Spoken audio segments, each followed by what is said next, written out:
if you see what the Biden administration's been talking about in CO2 and CO2 sequestering and carbon, those credits, that's a big deal.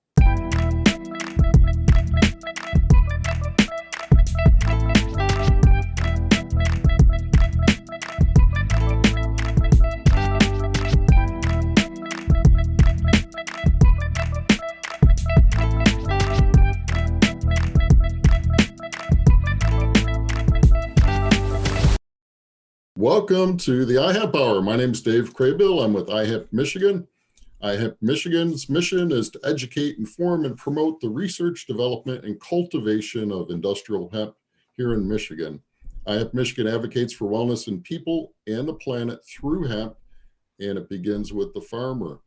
Let's get on with the show here. Mike Brennan from the 420 Report. What's going on the dark side there, Mike?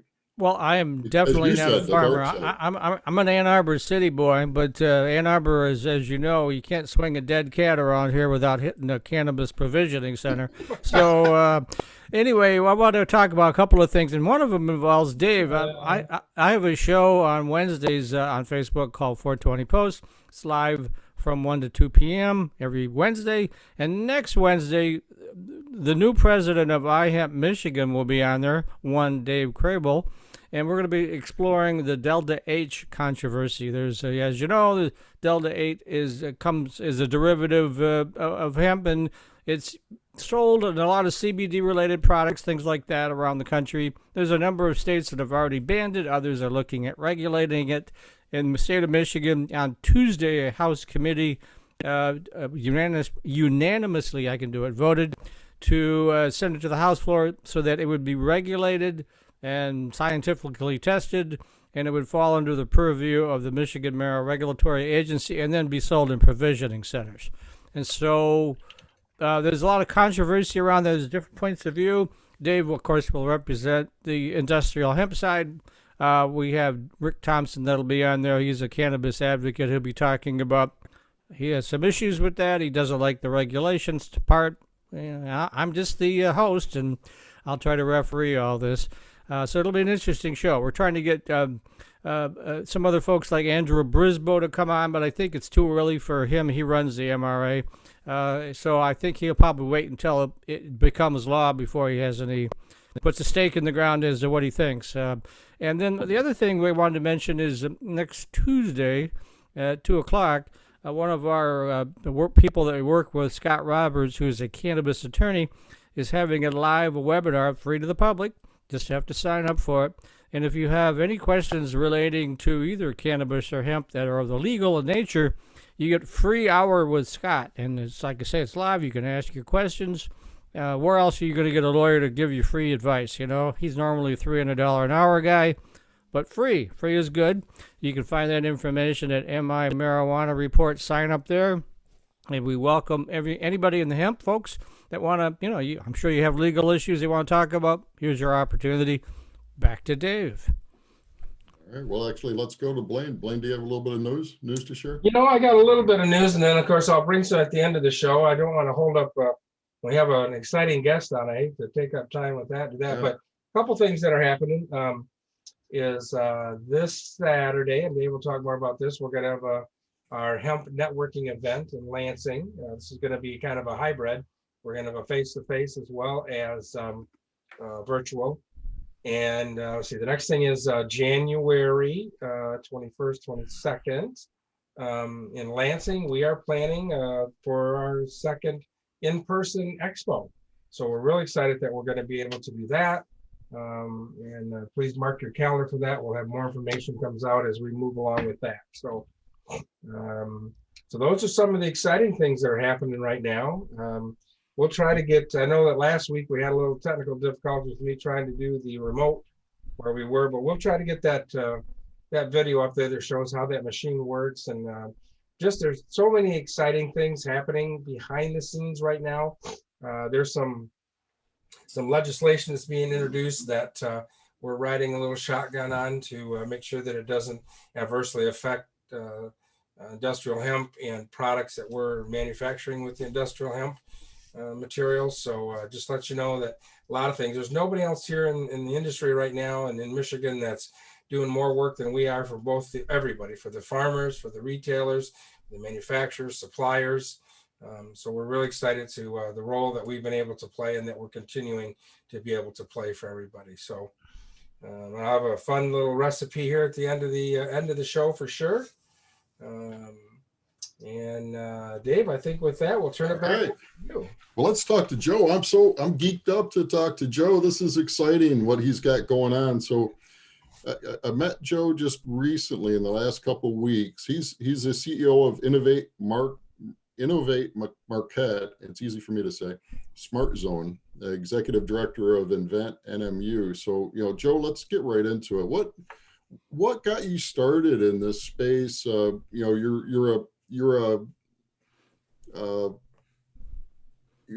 in the public and private funded development space is kind of where you're at. Yeah, so we obviously Northern Michigan Universities has some really great agricultural and industrial hemp and medicinal foods work that they're doing there. Again, we're really focused on the industrial hemp side, and we don't focus any of our time on the cannabis side because we're state funded, and we are an entity that is associated with the university. So we're really focused all on our hemp and industrial hemp.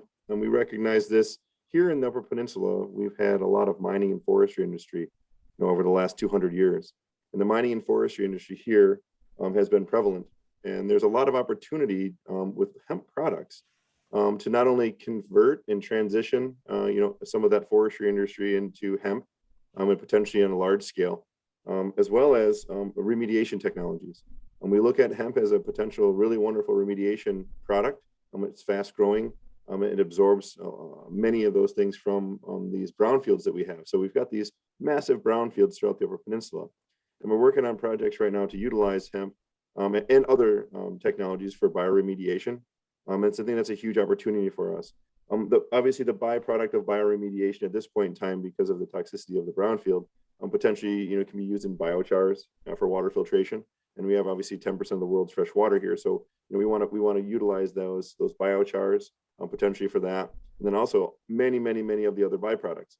Obviously the CBD products are wonderful products for health and wellness, tie into medicinal foods. But also there are a lot of technologies now where we're finding the use of hemp and some modifications in hemp to be able to produce also additional medicinal compounds. We've got students at the university that are testing that and actually building hybrid plants that can not only produce the CBD byproducts, but also other really beneficial proteins and other things that can be used for a lot of different ailments in the medicinal world. So if you look at what we've already got companies here that are producing insulations and construction products, and obviously with the construction industry boom that's happening, right? Yep. There's the insulation, the construction industry boom that's happening. Actually, there's a city up north of here called Asbestos, and Asbestos is one of the biggest producers of industrial hemp insulation, which is a fully recyclable solution. And then obviously, looking at this in a big picture, those products we have, hempcrete. We see a lot of hempcrete in development. I just saw a build-it-yourself house made from hempcrete blocks. And you look at all these products coming down the pipeline. We've got a lot of land. We've got a lot of history in forestry, which is can be directly converted into industrial hemp grow. We've got tens of thousands of acres up here to be able to potentially do that. And then also the remediation piece. We talked a lot about that, but to create a sustainable circular economy around hemp, there's a huge opportunity for us here to be able to do that. If you look at other byproducts in the agricultural and construction space, if you look at hardwood alternatives. We talked about the insulation. We talked about hempcrete. We talked about potentially even building. We can infuse graphenes with the hemp fibers and create thermoplastics and other really great building materials. Even replacements for carbon fiber.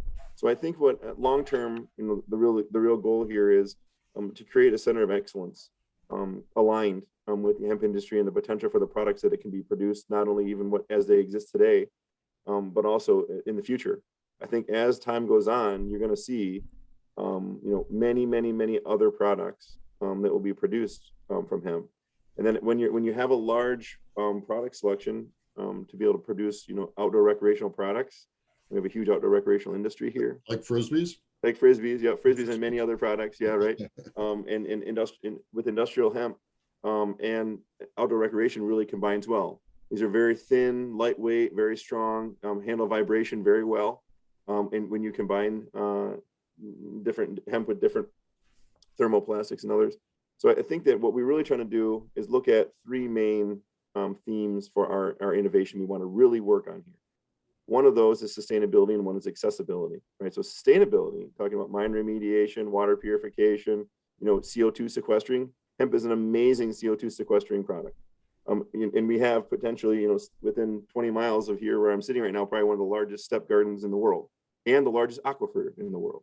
You look at where the mining, open pit mining happened, you have tens of thousands of acres of massive step gardens that are just sitting there with miles of mine underneath them full of water.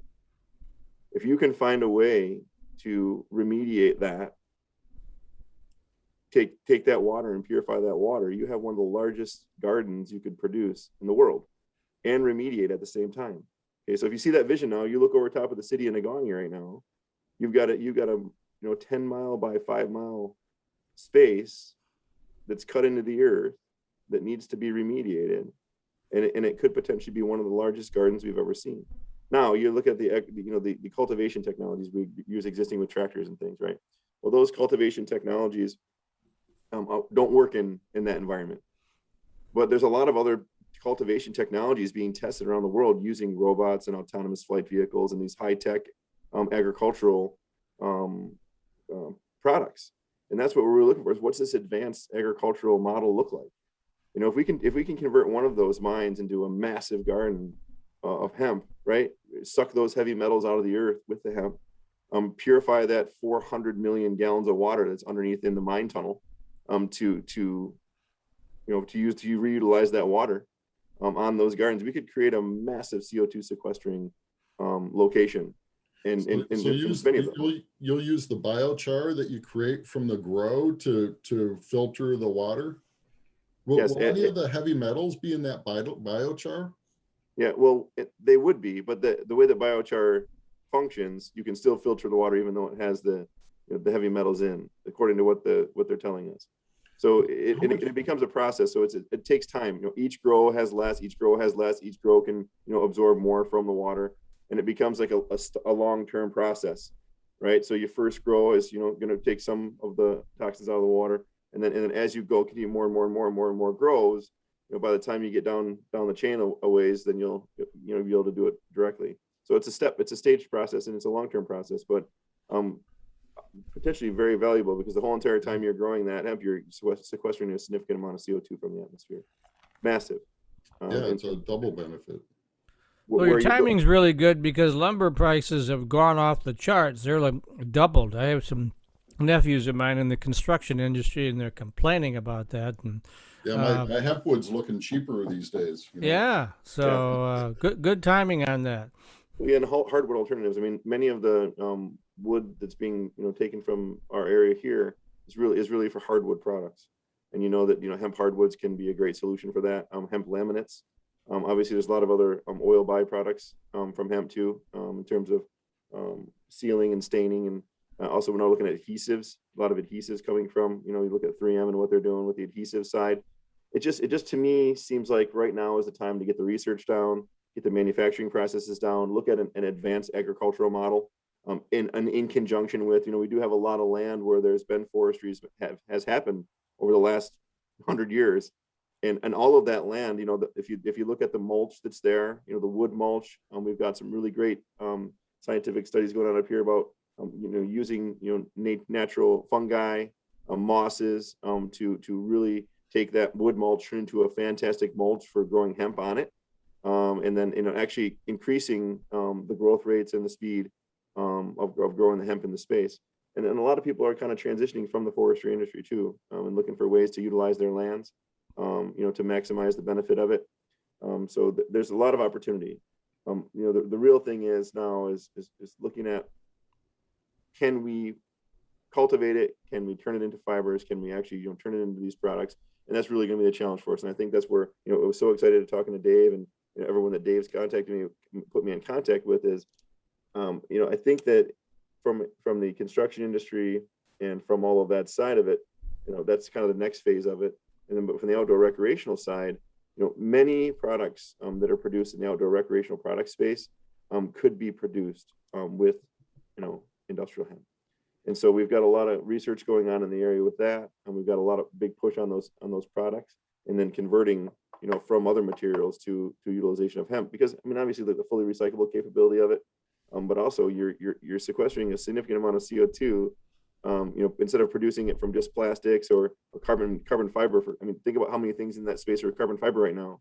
Yeah, if you take and that's a huge CO2, expels a huge amount of CO2 in that process. If you take industrial hemp fiber and you immerse it in an aqueous solution of graphene, the fibers will absorb that graphene. And if you turn that into a thermoplastic product or a product utilizing those fibers, is significantly stronger than other products out today. And I think that the research associated with that, and we find if we can produce a super thin, extremely lightweight,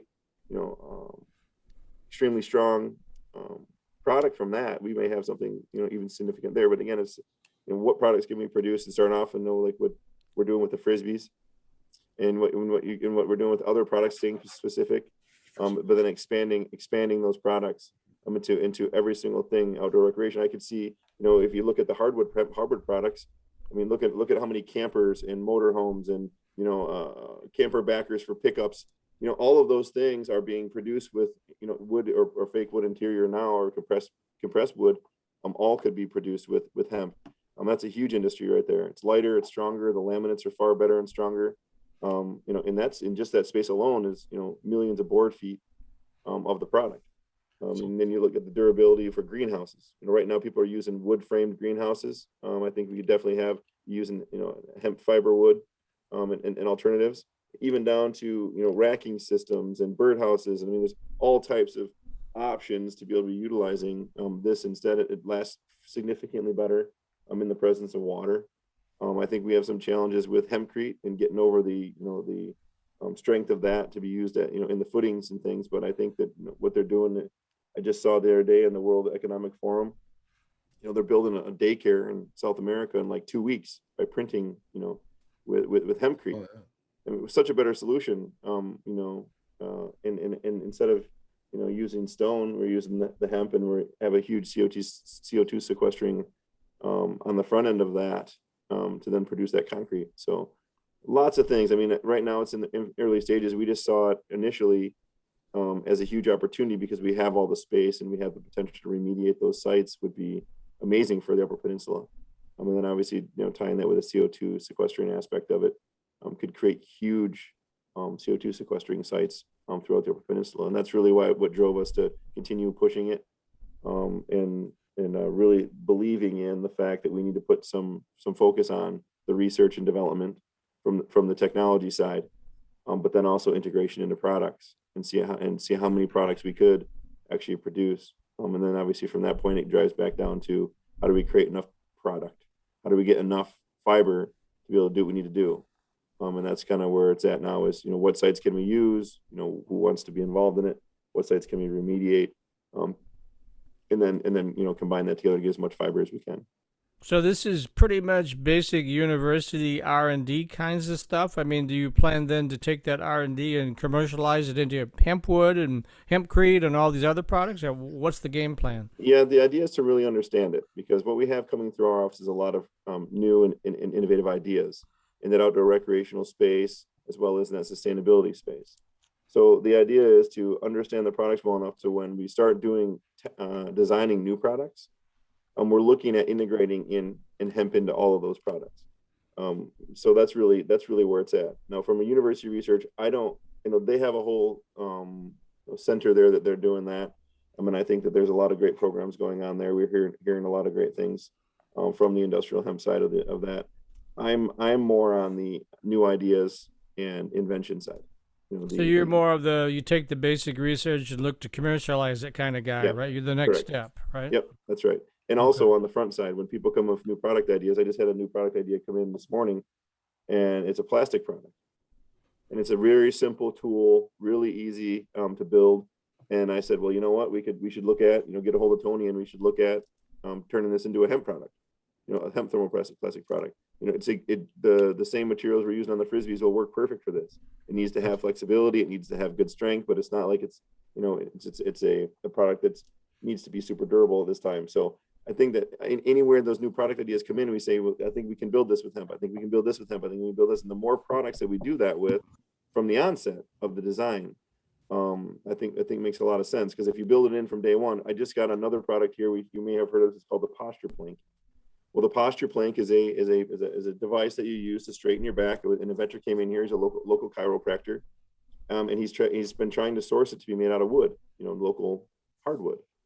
Well, the manufacturers that he had lined up to do that, because of the industry, that's not a good fit. But we can absolutely make this product from the exact same material making the Frisbees out of. It's fantastic, and we can make it out of alternative hemp wood too. I think that's a new product idea for Dave Crable's company, by the way. So, what do you think, Dave?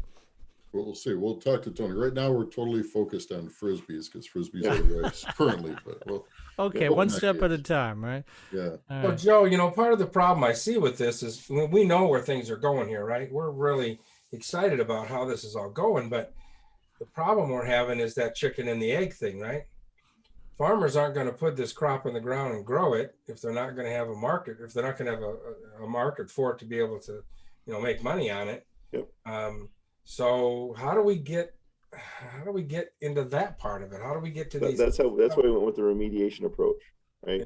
Yeah. And utilizing it as a remediator, and utilizing it also for stability, structural stability on our lake shores, and utilizing it in some of those spaces where, because it is a great structurally stable product. When you look at the remediation piece, we have, hundreds of acres of flat lands here that are brownfields that need to be remediated. And so we looked at it from the first aspect. Okay, we'll remediate with it right off the bat, and then that we'll start creating fiber that way, and then we'll create the biochars, which we can also use for the water purification piece. And then from there, once we get it to the point where we can use it in products, because we have to start in the construction industry because those are products you're not directly interacting with. And then after that, once everything's remediated and we've got that channel, then we can start putting it into clothing and outdoor recreational products, things that we wear, things we're interacting with. Are you growing any? Are you remediating any ground this year or not? Yeah, to that point yet? We have a site, right? 2 sites right now that we propose. We've got some pretty great people working with us from Washington who are remediators, big organization there, and then probably one of the largest environmental organizations in the country. We're negotiating it with right now to remediate that land. Yes. So will we have any ground in the ground this year? Probably not in the ground this year. It will be next year when that all comes together. But kind of getting back to Blaine's question, that's great for what you're doing up there, but what about the rest of the state where you've got your basic farmers who are doing corn or soybeans or whatever, they're looking at putting in hemp, but they don't have a contract on the other end to buy the hemp, and so they're reluctant to grow the hemp. I mean, that's really the problem. Yeah, and that's why we need to integrate into as many products as we possibly can. And that's where we're looking at our whole product portfolio as people come through the door with products that are made from plastics or other materials. We're trying to build those materials in. And that's exactly what on that side of it, that's exactly what we need to do. And then obviously the construction. The construction is huge industry here. If you go to Marquette right now and try to purchase a home, probably pretty unlikely you're gonna be able to get one. And I think that what's happening right now, you look at they're building condos and putting in soon to be available housing and all around the surrounding areas with housing. If we can create construction materials outside of the existing, we're using existing with the products, I think that would be the first phase where we have the most volume. You look at hempcrete, you look at the wood alternative products, and anything else we can put into that commercial space, construction space, would be huge demand if we can get that figured out. Is that right, Blaine? Yeah, absolutely. That's where we're at with this whole thing. So if you, as you move forward in that project, if you need partners to assist with seed and that kind of stuff, please reach out and let me know. We'll see if we can. And that's exactly because another example, and that's exactly where the seeds we talked to, about the seeds and getting the seeds up here and what the source and actually the seeds that we talked to Dave about are the ones, where we have the most oil extract from them, the highest quality of oil extracts. And you guys are working with those. You guys actually have done some genetic modifications and different things. It's amazing. You guys are way ahead of the curve. We actually have students right now looking at additional genetics in hemp. And I can't get too much into the technicalities of it, but in the genetic structures within hemp and the proteins, you can, through CRISPR, you can modify those, and you can actually produce a whole slew of other products with hemp, just by some genetic modification to the actual to the hemp plant. And that's a really big conversation right now, because there are 22,000 medicinal foods out there, medicinal plants that grow all over the world. And right now they're finding ways to modify the hemp plant to be able to produce those same products and those same with the hemp plant itself, which grows significantly faster, and still produces those through some genetic modification that can be accomplished. And I know there's some research on that right now, but that's another huge opportunity for the use of hemp, right? I mean, if you can cure many ailments, potentially diabetes and high blood pressure, and naturally with hemp products, that's a whole nother big area. I think it will be you had mentioned the protein maybe going down the path of insulin. Yeah, there's some conversation there. Yeah, that's exciting. And there's again, I can't get into too much because it's all proprietary stuff, but I can tell you right now what I've seen in terms of plant genetic integration into hemp is a massive potential for the future in my eyes. And I think that starting off in one space and doing it with one product, that could be hugely impactful. I know CBD itself is a wonderful product, and many people use it for pain and other things. This would be actually modifying the plants to produce other proteins and other things that could significantly benefit the medical industry. So that seems big to me as well. So between existing products and CBD, the construction products that we could develop and satisfy that housing boom potentially, as well as some additional medicinal capabilities of the plant could be huge. So we're all on the same page. Like, what do you use it for? We got to start getting it in the normal conversation. I think right now we can produce the bases of greenhouses with the hempcrete product and make really fantastic bases for those products. I think we can utilize the hemp products for wood materials inside of greenhouses here and do a massive push in the greenhouse industry. And then obviously if people have greenhouses at their house, they can be growing anything that they want in their greenhouse. But I think some medicinal foods, medicinal plants would be great. And I think that there's a potential for that right away. Hey, our Canadian cousins have been in hemp for a while and are at the same latitudes as y'all way up there in the UP. Have you been talking to them at all about working with them? Yeah, we formed the SmartZone here, worked with a number of locals to put together a company called Co-Mediate. I'm not directly part of it, but they're a really great organization of guys who have a whole bunch of knowledge, and they have been in communication with many other entities around the states and throughout Canada, yeah, and looking for support and ways to do it. They're the ones that are putting together all the information for what we're talking about today, and been quite successful in making contacts and connections to put together a whole bunch of people and resources to push this forward.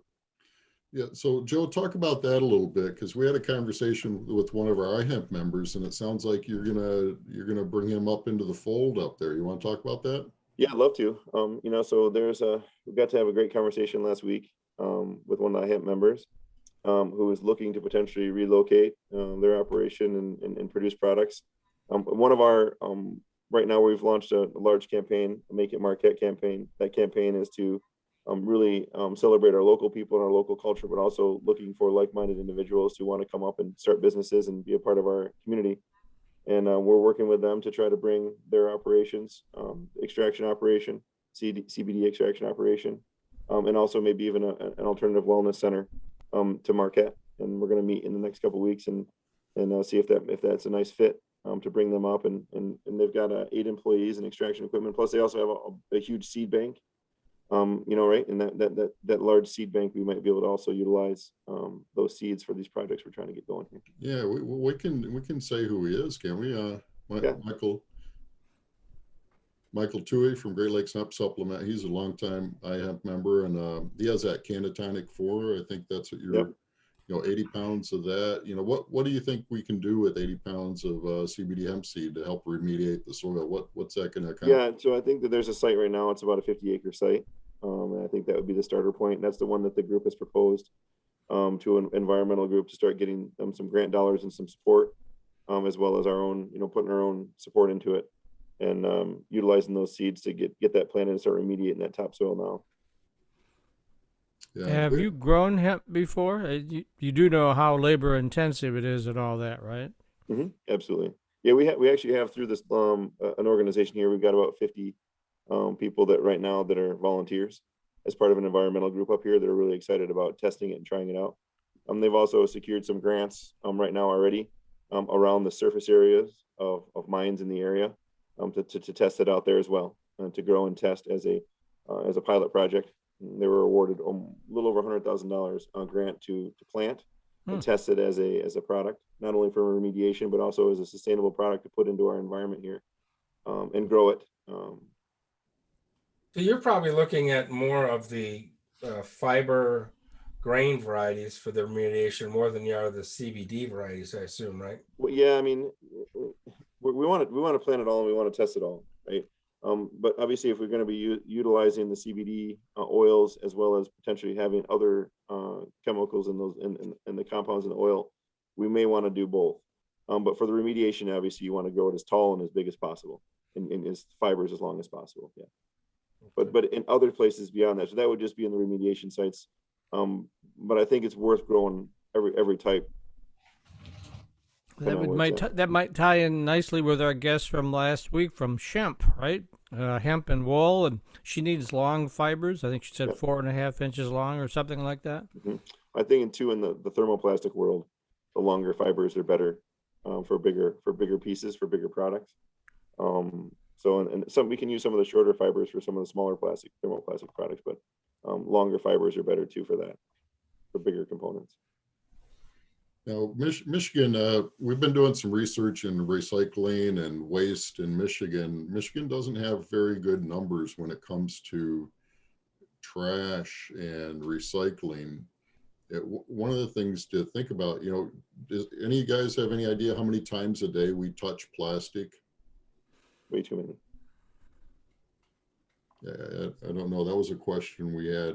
Maybe we can get the answer here from the peanut gallery. We have questions. Someone else has a question. A current issue with industrial hemp is the processing.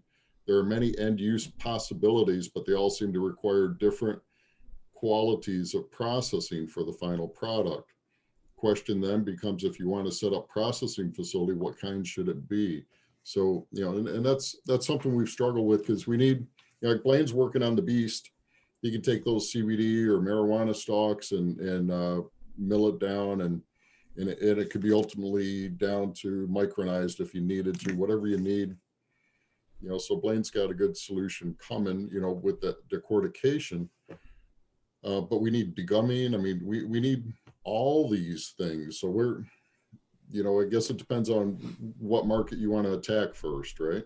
Well, I mean, it's interesting because if you look at, like, here in Marquette in the north end of town, there's the Dow site there. And that Dow site was actually a refinery of forestry products, right? And they had, tons and tons of, it needs to be done on a big scale. And it needs to be done as a true large scale project. It can't be, if we're going to do it, we got to get everybody behind it. We got to get some big players behind it. We got to get some major dollars behind it. And we need to look at, look at an Escanaba here, the paper and pulp and paper industry, and how huge those buildings are, how much space is there. I mean, look at other sites around our area that used to be massive, sites where we were, taking forestry products and turning them into all the byproducts of the forestry industry. We have to look at it on that size and scale. We've already done that once before. We've built a huge economy around that. And it needs to happen again. It just needs to happen with hemp products. I mean, if you look at these mines around up here, the cargo in the train, I mean, it runs from there to here for a reason, because they were bringing in a huge amount of lumber and a huge amount of iron ore and a huge amount of copper. I mean, this has been done for hundreds of years in a massive scale. We just need to look at it at that size and scale, and we need to produce those products out of here for the rest of the lower 50. Michigan's the central point to all of that. We need to create enough fiber. We need to create enough industry for it, and we need to look at it on a real big scale. And we need to have factories that are 500,000 square feet that have the ability to bring in raw hemp and turn it into 30 different products inside that facility. That's how we have to look at it if we want to compete. It's got to be that size and scale. Yeah, and that gives you all the different income streams too. When you have the sugars, you have the lignin, yes. all these different components to the hemp plant that we can, different revenue streams for the processor. Right. Yep. And then whatever one requires, we have that in hand to send it out. Mm-hmm. It's got to be on that size and scale, I think, and we have to have enough land, which we do, to produce enough product to be able to set that up and show the value of it on a big scale. I think that there's enough size and scale of existing industries that could convert to at least get us off the ground to do some really good testing. You look at some of the corporations and some of the people that are involved in the forestry industry and other industries, steel industry, they have to be looking at alternatives. These are massive companies, and to get them on board to see the benefit of it is really what we need to do, and then start to build and mimic the scale that we were at one point in time in the forestry industry, just with agricultural hemp. Have you done that outreach already to those folks or not? Well, we really wanted to get some beta stuff done, and that's what we're working on right now. But we do have contacts and connections to all those folks directly, and that's really the great connectivity of the Upper Peninsula. I think when people realize the benefits of of agricultural hemp products and the benefit to the environment, the benefit for remediation, the benefit for water purity and quality, the benefit for construction materials and outdoor recreational products, you're going to see some significant alignments between all of those. And that's when you have a story that's big enough to be able to go and say, all right, we need to start looking at this industry in a real way. And we need to look at this industry like you mentioned, Peter Teal and others. Those guys are spending a significant amount of wealth to develop, and that's what's going to have to happen to get the infrastructure in place. And I think that telling the story from that size and scale, we need to continue these conversations, and we need to continue driving all of our efforts to make that a reality. And I'm going to do everything I can to do it. I really believe that it can be. The Upper Peninsula is going to lose a lot of jobs in the next 10 years in the forestry industry and in the coal-fired power plant industry, we have in mining industry, and to have an alternative this good to produce and replace all of those jobs. And the south end of the UP, we got amazing farmland that could be utilized for growing agricultural hemp. We have a bunch of land throughout the Upper Peninsula that was ex-forestry land that could be used for growing it. When we have all the mines potential for remediation, so all the key pieces are here. And if the outcome is that we replace 10,000 jobs or 20,000 jobs with an amazing industry centered around the grow, cultivation, and processing, manufacturing, and extraction of hemp products, I think that's a wonderful solution. Those are high-paying, valuable jobs that we can create, and a product that's far superior, in my mind, to what we have available to us today. I was just gonna say, are you getting support from our folks in Lansing on this? Is this something they're interested in getting behind? I've had conversations with a lot of folks that are tied in, and they understand the benefit. I think that they do, and I think that the key thing behind it all is when we can really prove the case, and then we can really get some significant financial support behind it. And by significant, I mean hundreds of millions of dollars, in investment to drive this all through. I think that conversation is close at hand right now. Well, the state just got $11 billion as part of the COVID relief package. Might be a good time to have those conversations and see if you can carve off a piece of that, right? That's right, and being directly linked, with Michigan and other entities here locally who are working in Lansing, for those, I think that they understand too the potential for it. I think the potential is definitely there. And I think if it's a staged approach and it's staged correctly and it stays focused on the outdoor recreational products industry, sustainability and remediation, as well as those construction products, I think we've got a potential to really push it through. So that's why I really connected well with Dave and all the contacts that Dave brought in, and Tony and other iHemp members.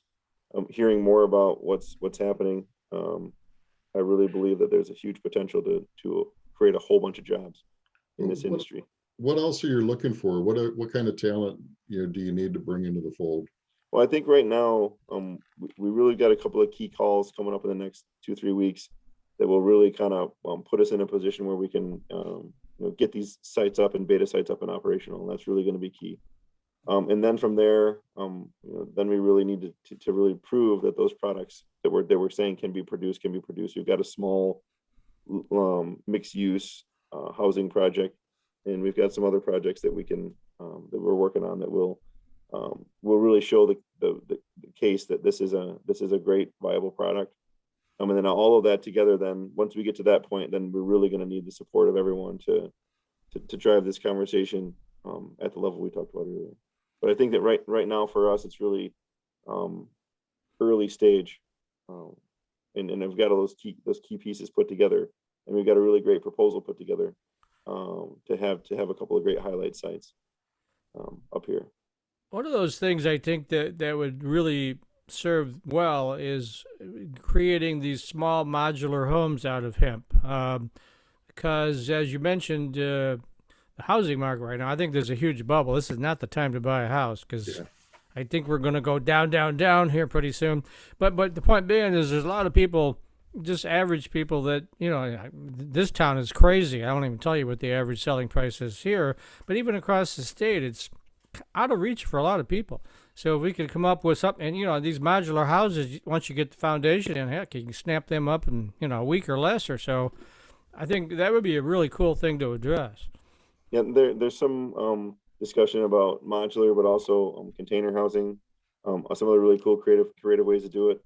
I'm using the hempcrete for the foundations, using also I talked a little bit about the greenhouses too. I mean, there's a huge opportunity there too. But yeah, I think a lot of people are looking in that tiny house industry, that smaller, cool, uniquely designed. I think there's a huge opportunity for the use of it there, and then building that into more and more uses of it.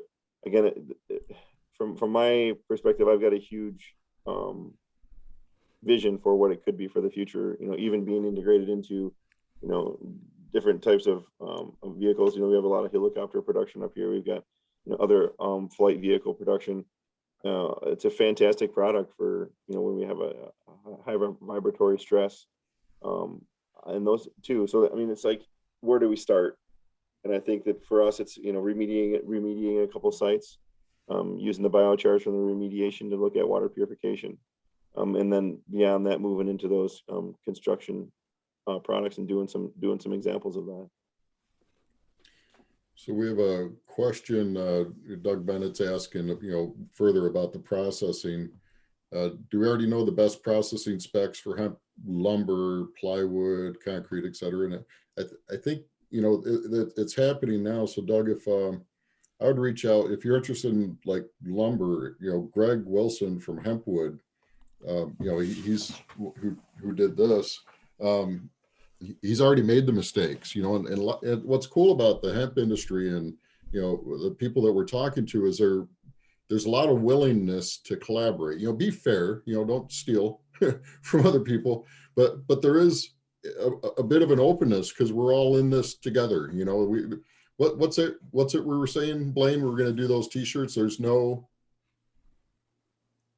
can't say there's no I in hemp, because there is.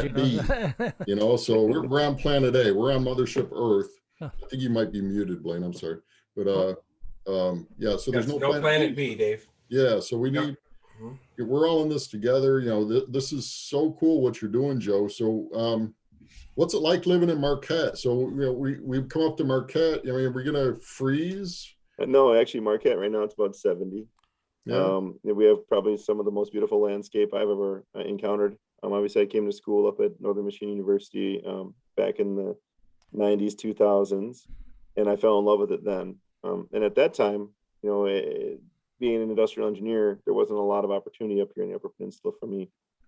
And so I was, went down to downstate. I worked in Warren. I worked in Ann Arbor, had a number of startups and exits down there, and in high tech industry.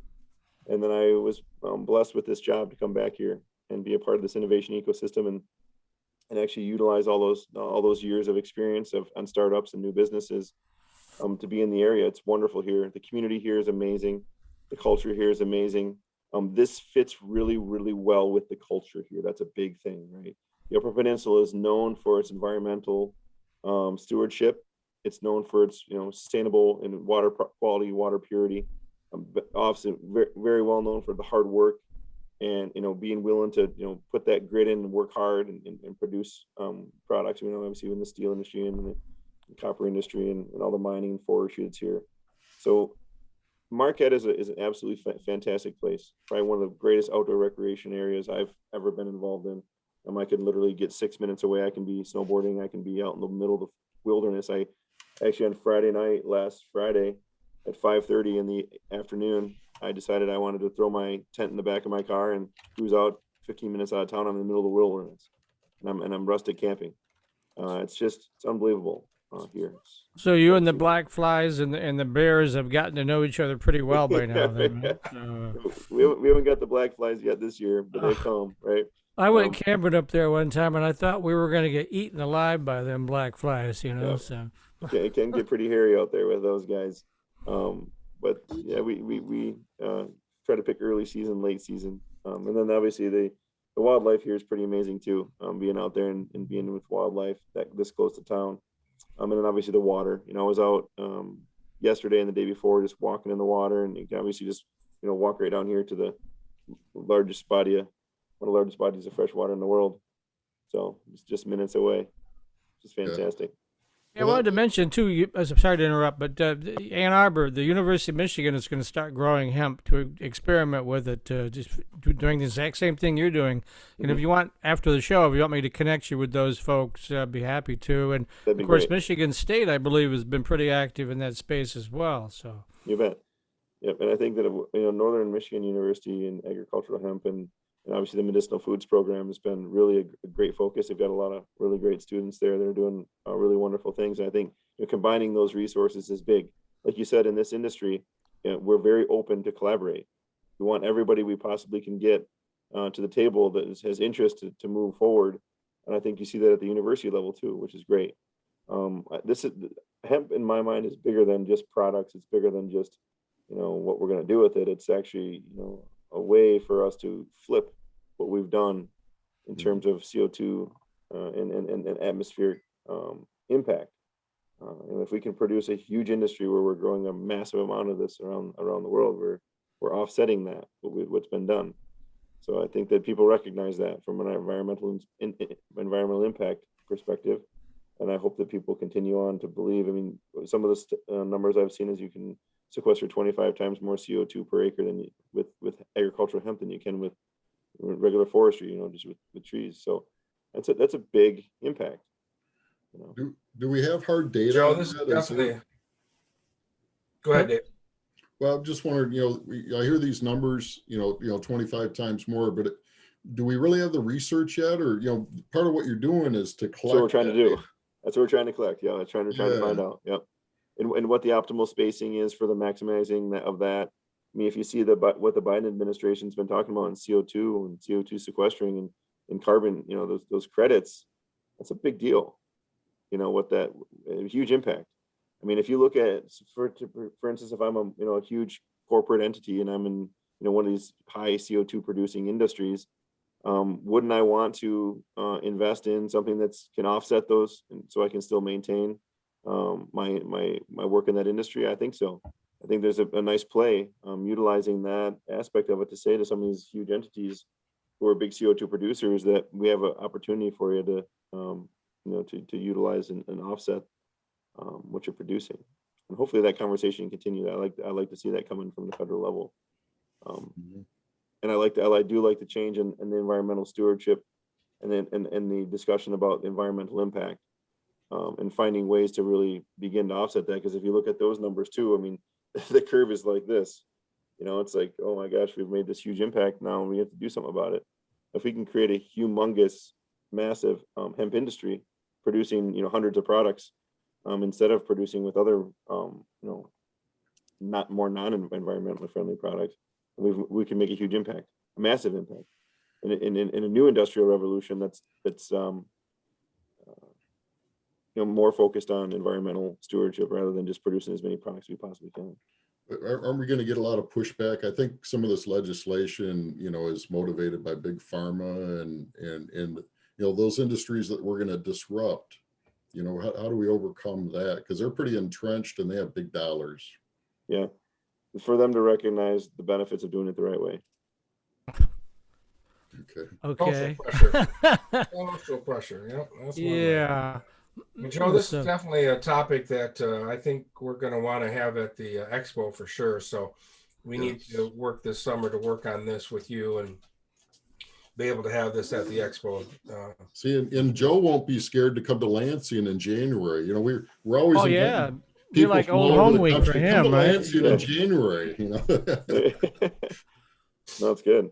I think all the work that everyone's doing is wonderful. I think this is what we need to be thinking, the way we need to be thinking about in the future. I think that you'll find, one of my amazing opportunities here is to be working with the students. And as part of Invent NMU, I've got about a bunch of great students here who are very keen to environmental stewardship and keen to these issues. And you'll see, I think in our next generations, you'll see a huge shift going from this industrial, capitalistic mindset to this more environmentally friendly, doing what's best for the earth and producing products that are recyclable. That's exactly what we're talking about.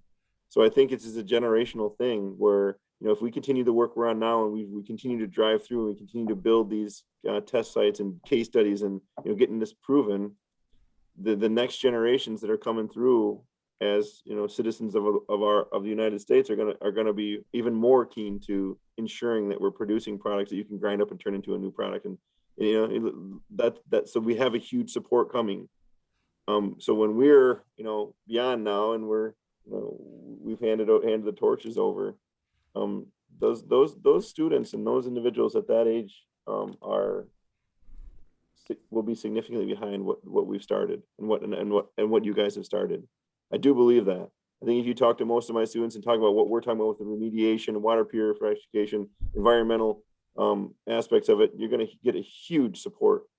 And that's the next generation. So we got to drive this thing forward to the point where we can hand it off and let those the next generation really take this thing and run again. Because I think that's when it's going to be the most impactful, next 10, 15, 20 years. And when we'll look back and it'll be just everyone's conversation. These groundbreaking things that we're doing right now, and these great innovative thoughts, and this wonderful push we're doing to do the right thing, and change the mindset of that industry is challenging now, but will just be common everyday conversation. There was a study that said we talked about the spaceport, right? Up in space to be doing all this really crazy recycling of space junk and materials. And actually having a living in environment there. And one of the things that they said was key to survival of that was having industrial hemp in there and having a huge industrial hemp grow and facility there because of the use of the byproducts, the purification, from CO2 and oxygen, and having a sustainable living environment in the space. One of the key components was having a huge hemp grow operation there to support it. Really? If we have to create that, we need that here. Doesn't it make you frustrated that, for 80 years, this is a resource kept away from us? Very frustrating. And it comes up in conversation all the time, you guys. Well, Henry Ford built the first whatever this or that, the other thing, you hear that conversation happening all the time with the younger minds. And the younger minds get it. They absolutely get it. And it's so wonderful to see that and work with them. And I think a lot of what we're doing is really kind of spurred from ideas that are coming from that, age group, 19, 20, 21, 22, 23, 24, age group saying we're done producing products that aren't from the earth. Extraction process and these processes we've had before, this is a huge CO2 emitting process. And And I think that you'll see too. I mean, look at these guys in Asia right now. They're producing solar panels with the byproducts of plants. Highly efficient solar panels. So this whole shift is happening. And I think that when we really get into the research of what hemp can do and all the things that hemp can produce, even further than what we've researched now in terms of supercapacitors and different things, we're going to find hundreds of more products that this plant can help us produce in a much more environmentally friendly way. So I'm super excited to see what's to come. You got everybody all excited. How do they, if there may be folks out there that want to reach out to you and work with you, how do they do that? Yeah, I mean, I'm online through the Innovate Marquette SmartZone. And obviously, we're an idea generator. We're an idea incubator. So what we do is we folks who have ideas for product ideas that can utilize the hemp and can be produced from it, you can reach out that way. And you can reach out to me directly through there. I've got a LinkedIn as well. And can reach out to me on LinkedIn. And I know that Dave and many others have reached out through there. We've started to create a pretty good network there. You see in my LinkedIn contacts a lot of folks in the hemp industry, including, some pretty cool people that, like the Jay Leno show where they built the hemp car and all that kind of stuff. We got to speak with him and just incredible. So I think LinkedIn is a great way to connect. And then also, all of my information's on the website there. And if anybody has any ideas in this space, and whether it be sustainability, agricultural, products, outdoor recreational products, new design, who do have some interest in integrating hemp into it, we would love to be the new idea and product development hub for that. It'd be really cool for us as an organization. And then all of our products now, we're trying to find new ways to integrate hemp into those products, and we'll continue to do that. And you have resources to help them along the way. Absolutely. Yeah, we have a lot of resources here as a economic development organization. We have a lot of resources to help and build business plans and build design products and do marketing plans and then obviously integrating the hemp products into all those products is our goal. So yeah, we have a lot of resources to help people get their businesses off the ground and produce products. Also a lot of state resources as well to link them to. We also have a lot of great economic development organizations in our area that we're partnered with. That can also help. We've had a lot of conversations about farming and agricultural technologies. One of our local groups up here is a central UP region group, has a contact with a number of farmers throughout the central UP who are looking for alternatives to grow. So we could get them to grow hemp grain and hemp. The hempers oil could set up shop, a press up in Marquette. You'd probably help them do that, wouldn't you? Absolutely. Nice segue there, Dave. For the hemper, I think the hemper's oil should be produced in the UP. Absolutely agree. We can, growing in Michigan is our big thing. So, yep. He's working on absolutely the production side processing. Yeah, we would absolutely be look at that plan and find ways to support it. Absolutely, we've got some great links in here also to Angel and Capital Networks, and we're building those stronger every day. And we've got some great products right now that are being licensed nationally and also going into rounds of investment. Some really great local natives of the UP are involved in our Michigan venture capital networks. We got some really wonderful local angel investment groups and who can help support as well. And I think that's really key to the whole process is really driving early stage, mid stage, and latter stage capital into organizations that need it. And these are great businesses with great potential, and so we have all those resources here.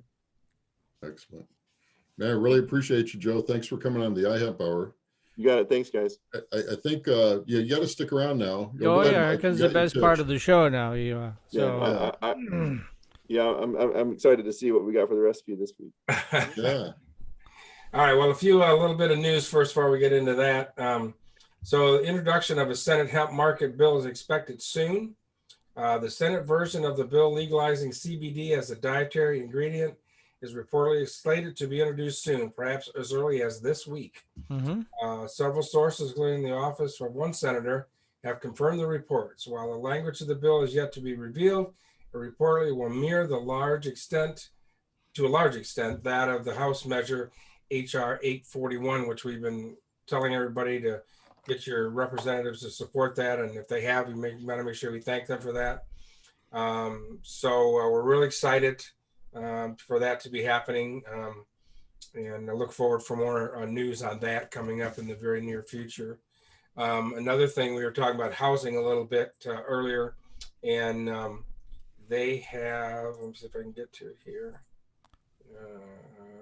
New kit homemade from hemp block starts at $27,000. Whoa. That's what I was talking about earlier. Yeah, Yeah. that new home that Yeah, so that looks pretty cool with that coming on board too.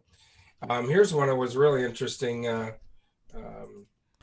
thought, we're talking about, hemp being used in food and coming along and everything else. Well, hemp burgers. That's right. Hemp burgers are coming to a national retailers like Target and Whole Foods. Sweet Earth Foods will be shipping the new Awesome Burger 2.0 nationwide later this year.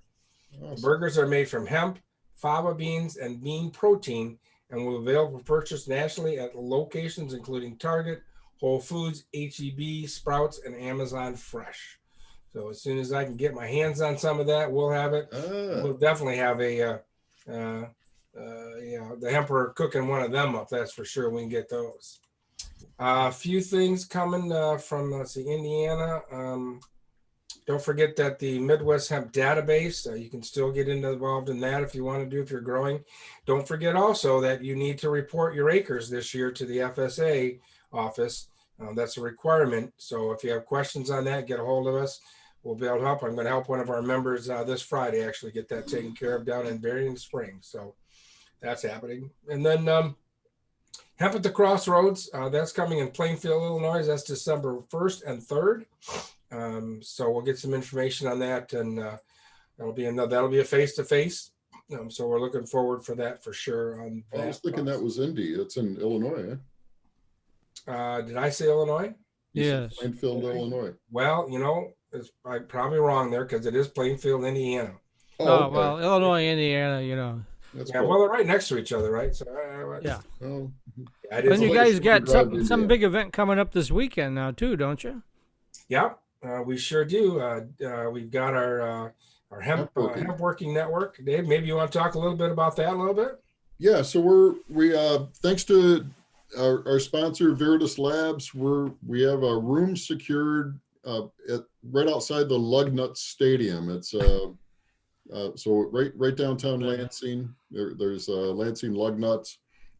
There's an email that's out. If you didn't get it, reach out to me and I'll get you the invite. We have room for 25 people in person networking, and then we'll do the Zoom yet again. For those that are unable to travel or not comfortable yet, which is understandable. But yeah, we're coming back. I mean, we're going to be able to do live events soon, and we're working on a hemp run, like a poker run too. We're looking for locations. So we're excited to be getting back to doing some events and getting everybody together and networking, because that's when the magic happens. So I hope to see people Saturday night, 6 p.m. I'll be posting the information on the website, but I've been emailing out about it. If you haven't gotten the email, let us know. If you're not a member of iHemp Michigan, we've made it real affordable. We've got some different membership plans. If you're looking to support or your business situation, get that out. We've got some plans for that. So connect up, be part of the solution. Help us out, become members. It's affordable, and we're doing a lot of good work for everybody to bring this industry to Michigan. So help us out, folks, and become members on it. One other little bit before we get into the recipe from U.S. Hemp Roundtable, support the Growing Climate Solution Act. Our friends at the U.S. Hemp Roundtable have endorsed the Growing Climate Solution Act. It's a Senate Bill 1251. The act creates a certification program at USDA to help solve technical entry barriers to farmers and forced landowners participating in the carbon credit markets. We'll have more that we'll talk about that in the future, but it was introduced in late April. It's a bipartisan bill. Has already generated 43 co-sponsors in the Senate. So we're looking forward to being able to support that and get the carbon credits, because we already know that there's no other better carbon sequestration plants that grow out there than hemp for sure. So, and thanks to Joe, we'll have the proof soon. That's right. That's right. Joe doing his hard work. So. He's our man of Teal, So. Wait, right, did you touch on Courtney Moran, what she sent out with the animal? Okay, so I haven't had a chance to review that all yet, but basically what we're talking about there is we're trying to get, we're trying to be in place and make FDA and USDA get this supported for using hemp in animal feed and Yeah, game changer. yeah. That's big. So without a doubt, we know already from the preliminary how good it is for poultry, but unfortunately, they're making us go through the step for every animal, every species.